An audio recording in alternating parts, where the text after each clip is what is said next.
ਸਭ ਤੋਂ ਵੱਡੀ ਜਿਹੜੀ ਚੀਜ਼ ਪ੍ਰੋਬਲਮ ਆਉਂਦੀ ਹੈ ਨਾ, ਉਹ ਆਉਂਦੀ ਹੈ ਇਨਫਲਾਮੇਸ਼ਨ ਦੀ।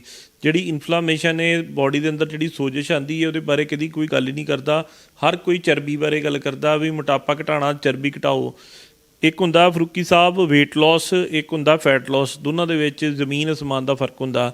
ਵੇਟ ਲੋਸ ਦੇ ਵਿੱਚ ਜਿਹੜੀਆਂ ਹੈਲਦੀ ਟਿਸ਼ੂ ਨੇ ਤੁਹਾਡੇ ਅੰਦਰ, ਜਿਹੜਾ ਪ੍ਰੋਟੀਨ ਹੈ, ਤੁਹਾਡਾ ਮਸਲ ਮਾਸ ਹੈ, ਜਿਹੜਾ ਤੁਹਾਡਾ ਸਟਰਕਚਰ ਖੜਾ ਕਰਨ ਲਈ ਬਹੁਤ ਜ਼ਰੂਰੀ ਹੈ, ਜਿਹਨੂੰ ਕਿ ਆਪਾਂ ਮੰਨ ਲਓ ਵੀ ਜਿੱਦਾਂ ਸਰੀਆ ਪਾਉਂਦੇ ਨਾ ਆਪਾਂ ਲੈਂਟਰ ਦੇ ਵਿੱਚ, ਇੱਦਾਂ ਉਹ ਸਰੀਏ ਵਰਗੇ ਮਸਲ ਹੁੰਦੇ ਨੇ ਜਿਹੜੇ ਪ੍ਰੋਟੀਨ ਤੋਂ ਬਣਦੇ ਨੇ, ਜਿਹਨੂੰ ਆਪਾਂ ਹਾਰਡ ਮਸਲ ਕਹਿ ਦਿੰਦੇ ਹਾਂ, ਜਾਂ ਜਿਹੜਾ ਆਪਾਂ ਫੇਸ਼ੀਅਲ ਮਸਲ ਹੈ ਜਿਹੜੇ, ਇਹ ਸਾਨੂੰ ਯੰਗ ਲੁੱਕ ਦਿੰਦੇ ਨੇ।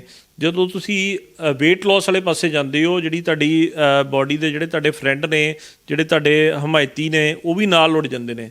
ਉਹ ਤੁਹਾਡਾ ਚਿਹਰਾ ਇੱਦਾਂ ਦਾ ਲੱਗਣ ਲੱਗ ਪੈਂਦਾ ਵੀ ਜੋ ਵੀ ਤੁਹਾਡੀ ਏਜ ਹੈ ਉਹਨਾਂ ਤੁਸੀਂ 15-20 ਸਾਲ ਵੱਡੇ ਲੱਗਣ ਲੱਗ ਪੈਂਦੇ ਹੋ।